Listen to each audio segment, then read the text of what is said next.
नमस्कार दोस्तों। आज की इस क्लास में आपका स्वागत है। और हमने पिछली क्लास में जो कि धर्मशास्त्र को शुरू कर दिया था, इस वीडियो में कोशिश करेंगे कि हम धर्मशास्त्र को पूरा क्या कर लें, कंप्लीट कर लें। ठीक है दोस्तों, पिछली क्लास में हमने धर्मशास्त्र को जैसे कि शुरू किया था और हमने धर्मशास्त्र के बारे में क्या पढ़ लिया था, उसका जो एक परिचय है जो हमने पढ़ लिया, यानी कि धर्म का अर्थ क्या है, शास्त्र का अर्थ क्या है, और जो धर्मशास्त्र के 5 स्रोत हैं वो हमने कंप्लीट कर लिए थे। 5 स्रोतों के बारे में मैंने बताया था, जैसे कि स्रोत हो गया, ठीक है, स्मृति, आचार, स्वधर्म और सत्पुरुषों की स्वीकृति, ये हमने देख लिया था पिछली वीडियो में। और पिछली वीडियो में ही हमने क्या देखा था, 4 प्रकार के जो दंड बताए हैं धर्मशास्त्र में, वो हमने देख लिए थे। जैसे कि 4 प्रकार के दंड बताए थे, वध दंड, द्रव्य दंड, वधभक्ष दंड और प्रतिष्ठात दंड। यानी कि हमने जो पिछली वीडियो में है, आप जाकर इस पिछली वीडियो का जो लिंक है वो आप डिस्क्रिप्शन में जाके देख सकते हैं, या फिर आपको इंडियन पॉलिटिकल थॉट की जो प्लेलिस्ट बनी हुई है वो आपको इस चैनल पर मिल जाएगी। उसमें भी आप जाकर क्या कर सकते हैं, उस वीडियो को देख सकते हैं। आगे की जो धर्मशास्त्र की कहानी को है वो हम शुरू करते हैं। अब देखते हैं हम धर्मशास्त्र के जो गुणों के बारे में बताया था। धर्मशास्त्र में धर्म के क्या बताए थे, गुण बताए थे। कितने गुण बताए? 10 गुण, यानी कि प्रमुख जो लक्षण बताए थे उनके बारे में हम आज की कहानी को पढ़ना शुरू करते हैं। ठीक है दोस्तों, सबसे पहले जो गुण है वो है ध्रुवति, यानी कि धैर्य। यानी कि क्या मतलब है इसका, कि जीवन में आने वाली कठिनाइयों को सहन करने की क्या अक्षमता को क्या कहा जाता है, ध्रुवति कहा जाता है। क्योंकि दोस्तों जीवन में क्या बताया है धर्मशास्त्र में, जीवन में जो भी कठिनाइयाँ आती हैं उनको क्या करना, सहन करने की जो हमारे अंदर की अक्षमता है उसको क्या कहा जाता है धर्मशास्त्र में, धृति का कहते हैं। ठीक है दोस्तों, धृति कहते हैं। जो सेकंड है वो है अक्षमा, यानी कि अक्षमाशीलता, यानी कि दूसरों की गलतियों को अक्षमा करना और बदले की किसी भी प्रकार की भावना न रखना ही क्या करना है, अक्षमा के बारे में बताया है। यानी कि दूसरों की जो भी गलतियां करते हैं उनकी क्या गलतियों को माफ़ कर दिया जाए, और उनकी गलतियों को माफ़ करके उनके प्रति कोई भी बदले की भावना न रखना, इसके बारे में बताया गया है। दम, इंद्रिय निग्रह, यानी कि जो अपनी हमारे जो इंद्रियां हैं, जैसे आँख, कान, जीभ, त्वचा भी इत्यादि जो भी है, उनको क्या करना है, अपने मन को और मन को वश में रखना। अपनी इंद्रिय और मन को क्या करना है, वश में रखना ही बताया है। इसका अर्थ दम। ठीक है दोस्तों, दम, इच्छाओं पर नियंत्रण रखना, और ताकि व्यक्ति सही और गलत में क्या कर सके, भेद रख सके। ठीक है दोस्तों, जो चौथा लक्षण बताया है वो है अस्त्या, यानी कि चोरी ना करना, यानी कि दूसरों की वस्तु को बिना अनुमति के न लेना। यानी कि अगर कोई किसी दूसरे की वस्तु है, उसकी अनुमति के बिना उसकी वस्तु को हम न लें। ठीक है दोस्तों, मन, वचन और कर्म से किसी भी प्रकार की चोरी से दूर रहना। ठीक है दोस्तों, नेक्स्ट है सोच, यानी कि शुद्धता, बाहरी और आंतरिक शारीरिक या फिर मानसिक रूप से क्या करना है, शुद्धता का पालन करना। क्या कहा गया है, सोच कहा गया है, यानी कि शुद्धता। शरीर को स्वच्छ रखना और मन को बुरी भावनाओं से क्या मुक्त करना, यानी कि बुरे विचारों को अपने मन में जो बुरे विचार आते हैं उनसे भी क्या करना है, मुक्त रखना ही क्या बताया है, सोच, शुद्धता बताया है। जो छठा लक्षण बताया है वो है इंद्रिय निग्रह, यानी कि संयम, अपनी इंद्रियों को अनुशासित रखना और विषय वासना से क्या करना है, दूर रखना है। जो सातवां लक्षण बताया है वो क्या है, धी, क्या होता है, धी, यानी कि विवेक और बुद्धि, सही और गलत में क्या करते हैं, भेद करने की अक्षमता। और विवेकहीन व्यक्ति गलत रास्ते पर जा सकता है, यानी कि, और बुद्धिमान इसलिए क्या है, बुद्धिमत्ता आवश्यक है। यानी कि जो विवेकहीन है, जिसके पास विवेक या फिर बुद्धि नहीं है, वो क्या कर सकता है, गलत रास्ते पर जा सकता है। लेकिन जिसके पास बुद्धि और विवेक है वो गलत रास्ते पर बिल्कुल भी नहीं जाएगा। इसलिए क्या माना है कि बुद्धिमत्ता आवश्यक है। ठीक है दोस्तों, धर्मशास्त्र को में इसको क्या नाम दिया है, धी बताया गया है। ठीक है दोस्तों, नेक्स्ट है विद्या, यानी कि सत्य ज्ञान, यानी कि आत्मज्ञान, और सद्गुणों को अपनाने का क्या करना है, प्रयास करना है। ठीक है, नेक्स्ट है सत्य या सत्यवादिता। सत्य बोलना और सत्य का पालन करना ही क्या है, सत्य है। ठीक है दोस्तों, यानी कि हमें क्या करना चाहिए, सत्य बोलना चाहिए और सत्य का ही क्या करना चाहिए, पालन करना चाहिए। जो 10वां लक्षण बताया है वो क्या है, अक्रोध, यानी कि क्रोध पर नियंत्रण। यानी कि बिना कारण से किसी भी प्रकार से क्रोधित नहीं होना चाहिए। और अपने जो अगर आप क्रोधित हो भी जाते हो तो क्या करना है, अपने गुस्से पर, अपने क्रोध पर क्या करना है, नियंत्रण रखना है। ये जो है वो 10 लक्षण बताए हैं। हमने क्या पढ़ा है, 10 लक्षण बताए, धैर्य, अक्षमता, अक्षमा, दम, अस्तेय यानी कि चोरी ना करना, सोच यानी कि शुद्ध रहना, इंद्रिय निग्रह या फिर संयम। ठीक है दोस्तों, धीर यानी कि विवेक और बुद्धि का होना, विद्या या सत्य ज्ञान होता। ठीक है दोस्तों, सत्य बोलना या फिर सत्य का पालन करना, और अक्रोध यानी कि क्रोध पर नियंत्रण करना। ठीक है, यानी कि गुस्से पर नियंत्रण रखना। नेक्स्ट देखते हैं, धर्मशास्त्र में राज्य की उत्पत्ति का जो सिद्धांत वो दिया गया, वो कैसे धर्मशास्त्र में राज्य की उत्पत्ति के बारे में बताया गया वो हम देख लेते हैं। ठीक है, धर्मशास्त्र में राज्य की उत्पत्ति देवीय सिद्धांत को माना गया है। यानी कि एक राज्य को क्या माना गया है, एक देवीय सिद्धांत माना गया है, क्योंकि क्या मानते हैं धर्मशास्त्र में, देवीय सिद्धांत से ही क्या हुई है, राज्य की उत्पत्ति हुई है। धर्मशास्त्र में क्या है, राजा को ईश्वर का प्रतिनिधि माना गया है और उसे समाज में न्याय और धर्म की स्थापना का क्या किया गया है, कार्य सौंपा गया है। यानी कि जो ईश्वर ने क्या है, राजा को भेजा है ताकि वो समाज या राज्य में न्याय और धर्म की क्या कर सके, स्थापना कर सके। समाज व्यवस्था के बारे में पढ़ते हैं, जो धर्मशास्त्र में समाज व्यवस्था के बारे में बताया गया है। धर्मशास्त्र में समाज को 4 वर्णों या फिर 4 आश्रमों में क्या किया गया, विभाजित कर दिया गया।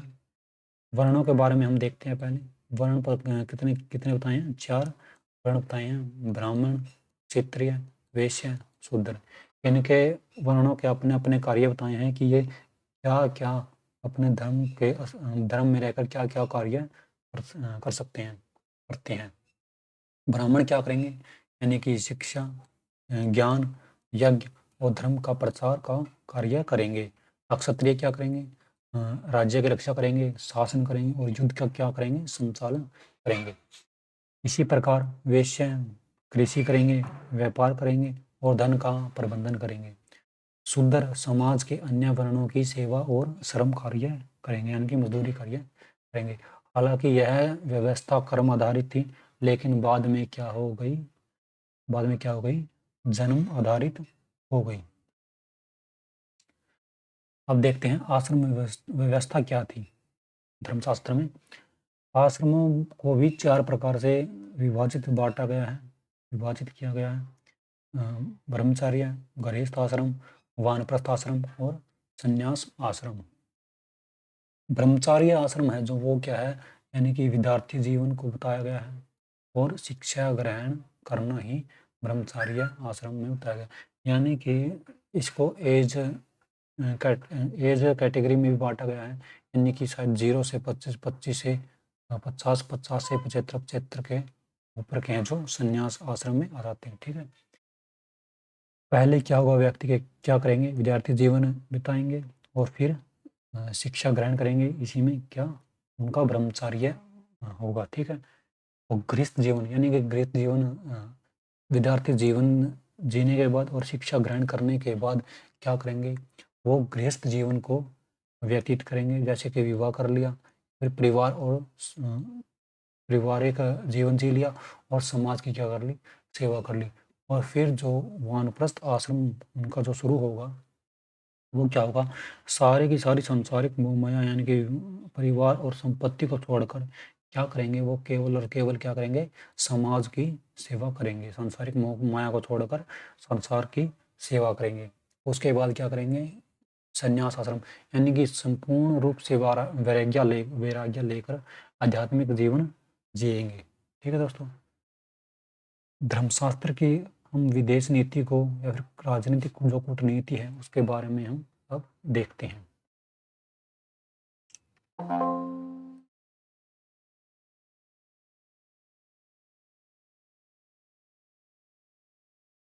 विदेश नीति या फिर जो कि कूटनीति है, विदेश नीति या फिर राजनीतिक कूटनीति है जो, वो धर्मशास्त्र में राजा को विजिगीषु यानी कि विजय की इच्छा रखने वाला बताया है। उसे अपने राज्य की रक्षा और विस्तार के लिए कूटनीति का उपयोग करना चाहिए। और धर्मशास्त्र में 6 प्रकार की नीतियों का क्या किया गया है, वर्णन किया गया है जो विदेश नीति को यानी कि 6 मुख्य नीतियों में विभाजित कर दिया गया है। पहली होगी क्या हुआ है, संधि यानी कि मित्रता करना। जब राजा शक्तिशाली न हो तो दूसरे राज्य से क्या कर ले, वो संधि कर ले। ठीक है दोस्तों, यानी कि संधि या मित्रता करना जब अपने आप में राजा इतनी अक्षमता न रखता हो कि वो दूसरे राज्यों से क्या कर सकता है, लड़ाई कर सकता है, तो वह क्या कर ले, दूसरे राज्य से क्या कर ले, संधि कर ले, उनके साथ मिल बांट कर रहे, उनके साथ मित्रता कर ले। नेक्स्ट है विग्रह यानी कि युद्ध करना। जब राजा को युद्ध से लाभ हो तो क्या करना चाहिए, युद्ध ही करना चाहिए। नेक्स्ट है याना। याना क्या है, सेना बढ़ाना। जब राजा को अपनी शक्ति बढ़ाने की आवश्यकता हो तो सैन्य विस्तार करना चाहिए। आसान यानी कि निरपेक्षता। जब कोई निर्णय लेना कठिन हो तो क्या करना चाहिए, इंतजार करना चाहिए। यानी कि एकदम से जल्दबाजी में किसी भी राजा को क्या करना, निर्णय नहीं लेना चाहिए। उसके लिए क्या, सोच समझ कर ही निर्णय लेना चाहिए, यानी कि उसका इंतजार करना चाहिए। नेक्स्ट है देवी भाव यानी कि दोहरी नीति। किसी भी स्थिति में दो पक्षों के साथ चालाकी से संबंध बनाए रखना ही क्या करना, देवी भाव यानी कि दोहरी नीति को अपनाना होता है।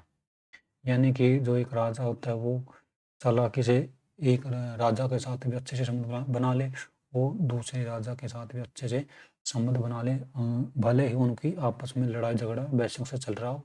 ठीक है दोस्तों, उनको चालाकी से दो पक्षों के साथ क्या करना चाहिए, चालाकी से संबंध बनाकर रखना चाहिए। नेक्स्ट है श्रेय यानी कि शरण लेना। जब राजा कमजोर हो तो किसी शक्तिशाली राजा की क्या कर लेनी चाहिए, शरण ले लेनी चाहिए, उसकी शरण में जाना चाहिए। तो ये थी जो 6 नीतियाँ बनाई है विदेश नीति में, धर्मशास्त्र में।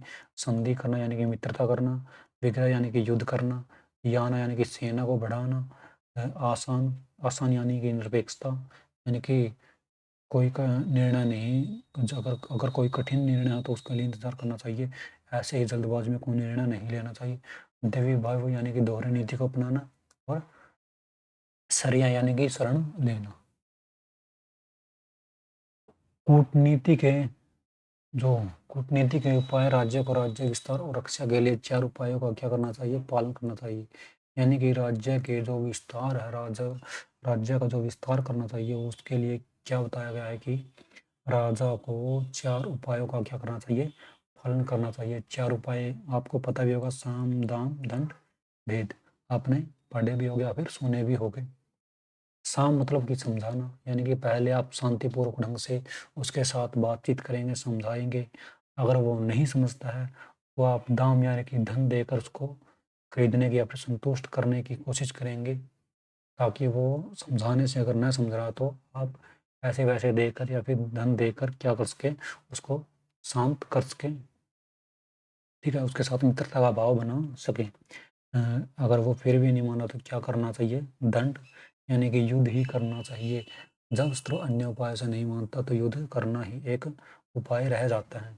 और एक और उपाय बताया गया है, भेद यानी कि फूट डालना। शत्रु के बीच क्या करना चाहिए, फूट डालकर उसे क्या करना चाहिए, कमजोर कर देना चाहिए। ये राजा को क्या 4 उपाय का पालन करना चाहिए अगर अपने राज्य का जो इसको विस्तार करना है तो। ठीक है, मंडल सिद्धांत के बारे में देखते हैं। मंडल सिद्धांत यानी कि राज्यों का घेरा। विजिगीषु राज्य को राष्ट्रमंडल का केंद्रस्थ माना गया है। राष्ट्रमंडल को 4 प्रकार के राज्य माने गए हैं, मित्र, शत्रु, मध्यम, उदासीन। ठीक है दोस्तों, मित्र, ये 4 प्रकार के राज्य हैं। आपको अपने दिमाग में फिट कर लेने हैं कि ये 4 प्रकार के राज्य बताए हैं राष्ट्रमंडल यानी कि मंडल सिद्धांत में। मित्र राज्य, शत्रु राज्य, मध्यम राज्य और उदासीन राज्य। ठीक है दोस्तों, मंडल सिद्धांत के बारे में हम डिटेल से किसी न किसी एक वीडियो में जरूर पढ़ेंगे।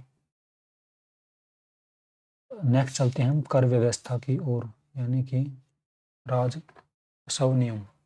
राजा को कर किस प्रकार का कर लेना चाहिए, ठीक है, इसमें ये बताया गया, इसका वर्णन किया गया है। राजा को कर के रूप में पशु, स्वर्ण का 50वां भाग, धान्य का 6ठा भाग, 8वां या फिर 12वां भाग ग्रहण करना चाहिए। ठीक है दोस्तों, राजा को क्या करना चाहिए, कर के रूप में पशु, स्वर्ण यानी कि सोने का 50वां भाग, धान्य का 6ठा, 8वां या फिर 12वां भाग ग्रहण करना चाहिए। नेक्स्ट है वृक्ष, मांस, शहद, घी, गंध, औषधि, फल, फूल, फल, पत्ता, शाक, वस्त्र, मिट्टी, घास, मिट्टी, निर्मित बर्तन और पत्थर से बनी वस्तु का क्या करना चाहिए, 6ठा भाग कर के रूप में ग्रहण करना चाहिए। राजा द्वारा आपातकाल में भी वेद पाठी ब्राह्मणों से कर नहीं लिया जाना चाहिए, यानी कि जो वेद पाठी ब्राह्मण है उनसे कर बिल्कुल भी राजा के द्वारा नहीं लिया जाना चाहिए। राज्य के कारीगर, बढ़ई, लोहार आदि अति जो निर्धन व्यक्तियों पर राज्य द्वारा किसी भी प्रकार का कर भार नहीं डालना चाहिए, यानी कि जो निर्धन व्यक्ति है, गरीब व्यक्ति है, जैसे कि कारीगर है, कोई मजदूर है, बढ़ई है, लोहार है, ऐसे निर्धन व्यक्तियों पर किसी भी प्रकार का कर नहीं लेना चाहिए राजा को। इसके स्थान पर राजा को क्या करना चाहिए, उनसे एक दिन का अतिरिक्त, यानी कि उनसे आप क्या कर सकते हैं, अतिरिक्त कार्य ले सकते हैं 1-2 दिन का। ठीक है दोस्तों, अब देखते हैं अर्थशास्त्र में गुप्तचरों के बारे में बताया गया है कि गुप्तचर कैसे होते हैं। ठीक है, पहला गुप्तचर के बारे में हम पढ़ते हैं सतशील, यानी कि साधु के रूप में। ये क्या करते हैं कि साधु सन्यासी के रूप में क्या करते हैं, ये राज्य में, अलग अलग राज्यों में क्या करते हैं, एक गुप्तचर के रूप में भ्रमण करते रहते हैं। ठीक है दोस्तों, यानी कि धार्मिक या नैतिक व्यक्ति ये गुप्तचर ब्रह्मचारी, सन्यासी या फिर किसी धार्मिक मत के अनुयायी के रूप में क्या करते हैं, दूसरे राज्यों में रहते हैं या फिर भ्रमण करते रहते हैं। नेक्स्ट है गृहपति, यानी कि गृहस्थ, यानी कि व्यापारी या फिर साधारण नागरिक के रूप में ये व्यापारी या कृषक या फिर सामान्य नागरिक बनकर राज्य के विभिन्न भागों में घूमते रहते हैं या फिर उनको वहीं पर क्या कर लेते हैं, ये निवास स्थान बना लेते हैं, वहीं पर क्या रहकर ये गुप्तचर का कार्य करते हैं। वेश्या या फिर स्त्री गुप्तचर, सौंदर्य और आकर्षण का उपयोग करने वाली स्त्रियां, ये नर्तकियां, गणिकाएं या फिर सेविकाएं बनकर, यानी कि दासियां बनकर ये क्या करती हैं, दरबारों में जाती है दूसरे राज्यों में, और वहाँ पर रहकर ये गुप्तचर का कार्य करती हैं, उनके महल में रहकर ये क्या करती हैं, गुप्तचर का कार्य करती हैं, यानी नर्तकी के रूप में चली जाती है गणिकाएं या फिर सेविकाएं, यानी कि दासियों के रूप में दरबारों में भ्रमण करती रहती हैं या फिर वहाँ पर रहकर क्या करते हैं, गुप्तचर का कार्य करती हैं। एक जो है गुप्तचर है वो तापस, यानी कि सन्यासी, योगी या तपस्वी के रूप में रहने वाले गुप्तचर या साधु संतों, तपस्वियों, भिक्षुओं या फिर विद्वानों के वेश में क्या करते हैं, राज्य में भ्रमण करते रहते हैं। आपने देखा ही होगा कि जो साधु संत होते हैं ये भी क्या कर सकते हैं, भिक्षुओं के रूप में क्या होते हैं, गुप्तचर के रूप में अपना जो भ्रमण दूसरे राज्यों में करते हैं। नेक्स्ट है कापटक, यानी कि द्रुत या छल कपट में माहिर व्यक्ति, ये व्यक्ति किसी विशेष उद्देश्य से अपराधी, दुश्मन या विद्रोही समूह में क्या करते जाते हैं, शामिल किए जाते हैं, यानी कि ये जो द्रुत है यानी कि कापटक है, ये एक छल कपट में माहिर होते हैं और ये किसी विशेष उद्देश्य से क्या कर दिए जाते हैं, अपराधी या फिर दुश्मन के समूह में या फिर विद्रोही समूह में क्या कर जाते हैं, शामिल किए जाते हैं, ताकि वो वहाँ का जो वहाँ से क्या गुप्तचर का कार्य कर सके। ठीक है दोस्तों, और वहाँ की क्या बातें अपने राज्य को भेज सकें कि वहाँ क्या चल रहा है। ठीक है, तो ये था धर्मशास्त्र। ठीक है दोस्तों, धर्मशास्त्र हमने इतना ही पढ़ा है। ठीक है, अगर इससे रिलेटेड अगर कुछ और आता है तो क्या इससे लेकर मैं ज़रूर आऊँगा, ठीक है। आप क्या कर सकते हैं, ये जो पीडीएफ पीपीटी है, पीडीएफ के रूप में आपको मिलेगी। आपको क्या करना है, ज्वाइन करना है, क्या टेलीग्राम चैनल ज्वाइन करना है, टेलीग्राम ज्वाइन करना है, टेलीग्राम ज्वाइन करना है, ठीक है दोस्तों। टेलीग्राम का जो लिंक है वो डिस्क्रिप्शन में आपको मिल जाएगा, नीचे डिस्क्रिप्शन में आपको लिंक मिल जाएगा।